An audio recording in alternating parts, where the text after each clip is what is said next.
Detrás del simulacro te adivino, oh joven capitán, que fuiste el dueño de esa batalla que torció el destino. Junín, resplandeciente como un sueño. En un confín del vasto sur persiste esa alta cosa vagamente triste. Hola. Bueno, ahí, Acá, ahí me acá, estás escuchando, Gaucho, querido, bienvenido. ¿Qué escuchamos y de mira, quién? acabamos de escuchar un poema que le escribió Jorge Luis Borges a su bisabuelo, el coronel Suárez. Yo creo, al margen, te imaginas que de literatura conozco poco, pero la referencia histórica más fuerte de ese poema es el joven capitán que torció el destino de la batalla de Junín. Está dicho de otra manera, ¿no? Pero esa es la verdad histórica que está semi oculta.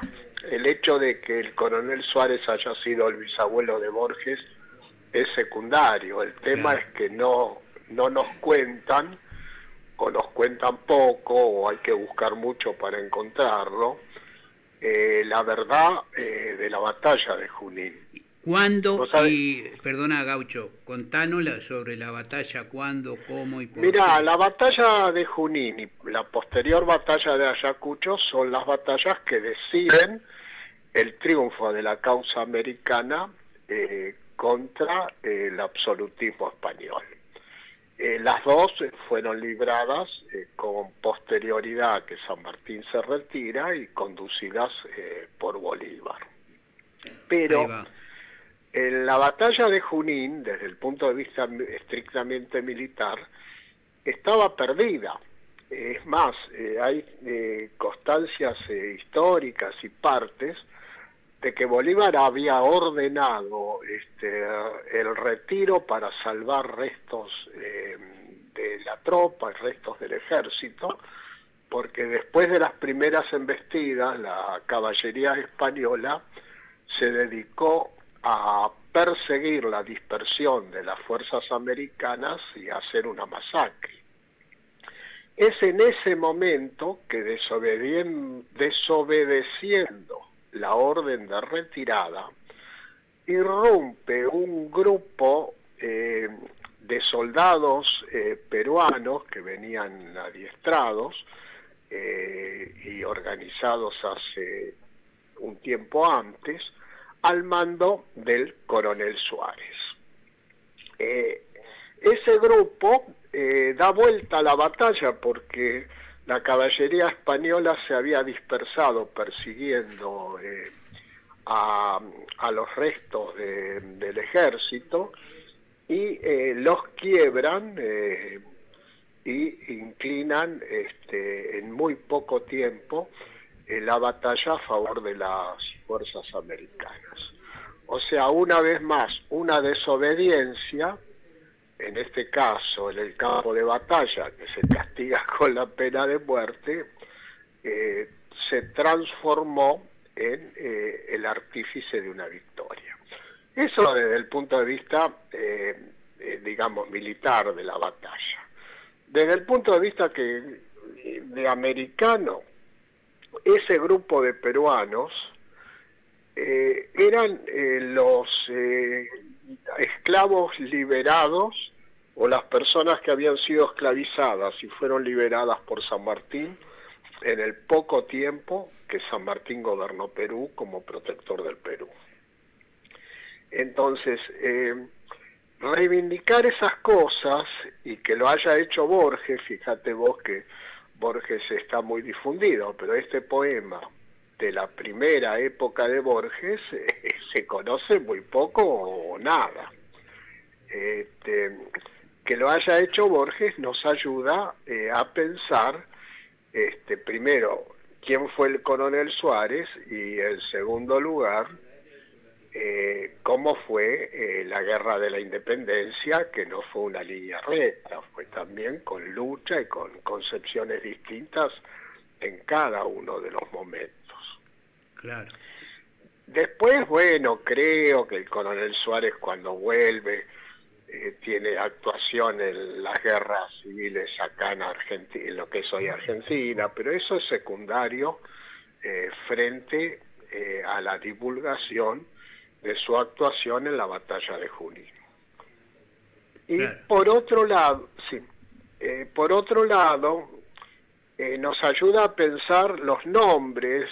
Yo del resto del país conozco muy poco, pero de la provincia de Buenos Aires, la guerra de la independencia en un montón de pueblos y ciudades está homenajeada. Hay ciudades que se llaman Chacabuco, hay ciudades que se llaman Maipú, hay ciudades que se llaman Junín, Ayacucho. Son todos grandes batallas de la guerra de la independencia. Como este caso de la ciudad de Coronel Suárez, ¿no? Que se hace claro, un reconocimiento a este bisabuelo de Borges, que en el centro claro. de la provincia, para el lado del sur, está algo de eso. Alguna vez pasé por ahí, que sí. Es el partido de Coronel Suárez. Sí. Es cerca de Olavarría. Sí, para el lado de Bahía Blanca. Cuando viajaba a Bahía Blanca, he estado ahí en González Chávez, Coronel Suárez. Sí, y también Sierra La Ventana, toda esa zona. Pero es muy interesante el tema de los nombres, así como hay nombres de los militares patriotas del Ejército de San Martín y del Ejército de Bolívar, que es el caso del coronel Vidal, que es el caso de coronel Suárez, también con posterioridad al 80, los terratenientes imponen su hegemonía y, por ejemplo, Santa Teresita se llama así por Teresa de Jou. Santa Clara del Mar, cerca de Mar del Plata, se llama así por Clara Anchorena. Valeria del Mar se llama así por Valeria Guerrero. Lezama se llama Lezama porque el estanciero era el señor Lezama, que también en el parque de acá de la ciudad de Buenos Aires se llama Lezama. O sea, después del 80 cambia de calidad y los terratenientes empiezan a las localidades ponerle nombre de sus hijas o de sus esposas. Costumbre muy feudal propia de la época del feudalismo de Europa. Claro. Eso también lo tenemos en la provincia de Buenos Aires, ¿viste? Bueno, eso por un lado. Por el otro lado, hay un Borges, yo de literatura no voy a hablar, pero hay un Borges de los primeros años que tiene referencias muy interesantes sobre la historia latinoamericana. Porque fíjate que en el propio poema que acabamos de escuchar habla de los destinos del sur, que era la forma que se llamaba en su origen, el propio acta de la independencia, dice de Sudamérica, de las Provincias Unidas del Sur, ¿viste? Claro. Bueno, quería difundir estas cosas. La época del Borges joven, ¿no? Ese que también hablaba de los orilleros, de los caudillos, los cuchilleros, ¿viste? Reivindicaba algunas cosas populares en su origen, cuando es que comenzó a escribir, la época llamada joven de Borges, ¿no? Después por ahí, yo tampoco soy crítico de literatura ni conozco mucho, he leído algunos cuentos de Borges más que nada, que escribe muy bien, por supuesto. Después uno califica desde la política sus posiciones y opiniones, ¿no? Exacto, pero hay un Borges joven... En la etapa final de su vida, ¿no?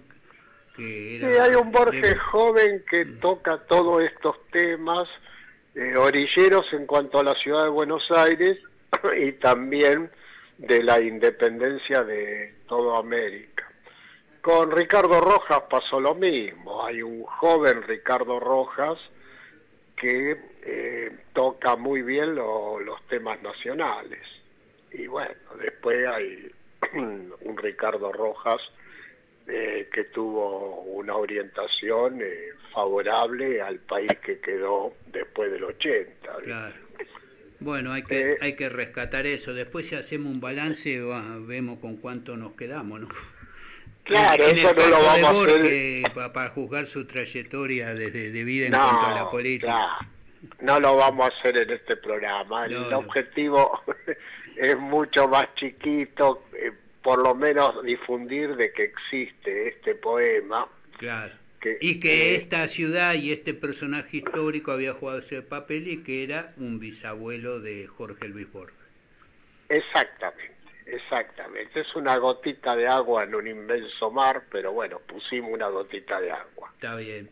Bueno, Gaucho, como siempre, te agradezco, un abrazo. Estamos en comunicación con la historia nacional la próxima semana, como siempre, como vos decís, estas gotitas, estas anécdotas, estas curiosidades de la historia nacional que también se pueden encontrar en tu libro de La historia grande con la letra chica, de Editorial Ágora, ¿no?